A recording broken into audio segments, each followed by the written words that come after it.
اچھا یہ بتائیے گا، نرمی گفتگو ہر مسلمان کو اپنانی چاہیے ہے، ظاہری بات ہے قیامت میں اللہ کے سامنے ہر ایک نے الگ الگ حاضر ہونا ہے تو یہ صفت اس میں پیدا ہو، لیکن کچھ مناسب ایسے ہوتے ہیں کہ جن میں اس وصف اور صفت کا ظہور ناگزیر ہوتا ہے. مثلا علماء ہیں، اب وہ دین کی دعوت دے رہے ہیں، پیغمبر کے وارثین میں سے ہیں اور اللہ کی کتاب کی طرف بلا رہے ہیں. ہم بالعموم یہ دیکھتے ہیں، آپ یوٹیوب پہ جائیے 90% آپ نکال لیں، جب آپس میں علماء بات کر رہے ہیں تو اتنی تلخی سے بات کر رہے ہیں، ایک طرح سے غصے سے بات کر رہے ہیں. اسی طرح سے جب عام پبلک کو ایسا سوال پوچھ لے جو ان کو لگتا ہے کہ جی ان کے نقطہ نظر کے مطابق ٹھیک نہیں ہے یا اس میں کوئی مثال کے طور پہ گمراہی کا پہلو ہے، تو فوراً سے وہ لہجہ بڑا ترش ہو جاتا ہے، سخت ہو جاتا ہے. دین کے ایک عالم کے لیے کتنا ناگزیر ہے کہ وہ کم سے کم اللہ کے پیغمبر کی اس بات کو اپنائے؟ دین کے عالم کے لیے تو ناگزیر کیا، لازم ہے، اس کے فرائض میں سے ہے، اس لیے کہ اس کو وہ بات بیان کرنی ہے جس کو اس دنیا کا پروردگار یہ کہتا ہے کہ اس کی بات ہے. یعنی میں کوئی اپنا فلسفہ بیان کرنے کے لیے بیٹھا ہوں، اپنے کوئی نتائج فکر ہیں جن کو بیان کرنے کے لیے بیٹھا ہوں، میری کوئی اس کے ساتھ افادیت وابستہ ہے تو چلے، ایک آدمی نے جو کرنا کر لیا. یہاں تو آپ ایک ذمہ داری ادا کرنے بیٹھے ہیں، یعنی تحقیق کر رہے ہیں تو ایک ذمہ داری ادا کر رہے ہیں، تعلیم و تربیت میں مصروف ہے تو ایک ذمہ داری ادا کر رہے ہیں، لوگوں تک کوئی بات پہنچا رہے ہیں جس کو آپ دعوت یا اصلاح کی بات کہہ سکتے ہیں تو ذمہ داری پوری کر رہے ہیں. یہ ذمہ داری ہے کیا؟ یہ ذمہ داری وہی ذمہ داری ہے جو اللہ نے اپنے پیغمبروں کو سونپی ہے. اسی وجہ سے یہ آپ یاد رکھیں کہ میں نے اپنی کتاب میں بھی اور دوسری جگہوں پر بھی بار بار اس جانب توجہ دلائی ہے کہ پیغمبری ختم ہو گئی، نبوت ختم ہو گئی. اس کے بعد وہ کام جو انذار کا کام تھا، خبردار کرنے کا کام، یہ علماء کو منتقل ہو گیا. تو اب ہر عالم اپنی جگہ پر یا اپنی سطح پر یہی خدمت انجام دیتا ہے، الا یہ کہ اس نے اپنے آپ کو ترک دنیا کر کے کسی جنگل میں ڈال دیا ہو، ورنہ تو تعلیم دے گا، تربیت کرے گا، لوگوں کو کچھ بات بتائے گا، دین بیان کرے گا، لوگوں کے سوالوں کے جواب دے گا.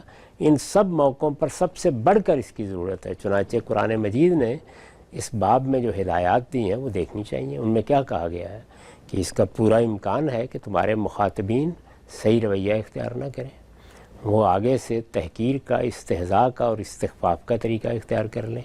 تمہیں ہر حال میں صبر بھی کرنا ہے، اور اگر کوئی برائی بھی تمہارے ساتھ کرتا ہے تو اس کا جواب بھی اچھائی کے ساتھ دینا ہے. پھر یہ کہا ہے کہ یہ وہ چیز ہے کہ جو بڑے نصیب کے لوگوں کو حاصل ہوتی ہے. تو اس لیے پیغمبروں کے بارے میں نہ صرف یہ کہ ایک اسوہ ہمارے سامنے موجود ہے یا ان کی دعوت کے بارے میں اللہ تعالیٰ نے اپنی کتاب میں پورا لائعمل بیان کیا ہے. اور انسان چونکہ غصے میں آ جاتا ہے، رد عمل کی نفسیات میں مبتلا ہو جاتا ہے، تو وہاں دیکھیے الفاظ کیا ہیں، فَإِمَّا يَنزَغَنَّكَ مِنَ الشَّيْطَانِ نَزْغٌ فَاسْتَعِذْ بِاللَّهِ. اگر کسی اس طرح کی گفتگو میں کوئی سوال کا جواب دیتے ہوئے دوسرے کے کسی رویے کو دیکھ کر رد عمل کے نتیجے میں کوئی اکساہٹ پیدا ہو جائے، اور فرمایا کہ شیطان یہ اکساہٹ پیدا کر دیتا ہے، تو اس موقع پر لاحول پڑھو، شیطان سے پناہ مانگو، اللہ کی پناہ مانگو، اس لیے کہ تم ایک بڑا کام کرنے کے لیے بیٹھے تھے. چنانچہ حکمت عملی کی آیت کو بھی اگر آپ دیکھیں تو وہ کیا ہے، ادعو الی سبیل ربک بالحکمت والموعظۃ الحسنہ وجادلہم باللتی ہی احسن. یعنی جہاں جہاں بھی قرآن مجید دعوت کو زیر بحث لایا ہے وہاں خاص طور پر یہ نصیحت کی ہے. اس میں ہوتا کیا ہے، آپ کام خدا کا کرنے بیٹھے ہوتے ہیں اور ایک خاص طرح کا آپ کے اندر ذوم پیدا ہو جاتا ہے، میں تو حق پر ہوں، میں تو صحیح بات کہہ رہا ہوں. ہمارے ہاں علم کی جو روایت قائم ہوئی ہے اس میں چونکہ ایک لمبے عرصے تک علماء کے پاس قضاء کا منصب رہا ہے، یعنی وہ دین کے دائی، دین کے عالم اور دین کے محقق کی حیثیت سے کم اور زیادہ بڑی تعداد میں قضاء کے حوالے سے چیزوں کو دیکھتے رہے ہیں.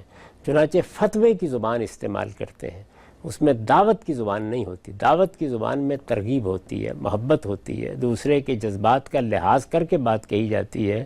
وہاں انسانی نفسیات کو پیش نظر رکھ کے بات شروع کی جاتی ہے اور کسی جگہ اس کو کسی منتہا تک پہنچایا جاتا ہے. چنانچہ یہ ترتیب ہی وہاں ختم ہو جاتی ہے. یعنی ایک بات آتی ہے، وہ بات آپ نے بیان کر دی، اب مخاطب ہر حال میں اگر وہ آپ کی بات نہیں مان رہا تو وہ آپ کی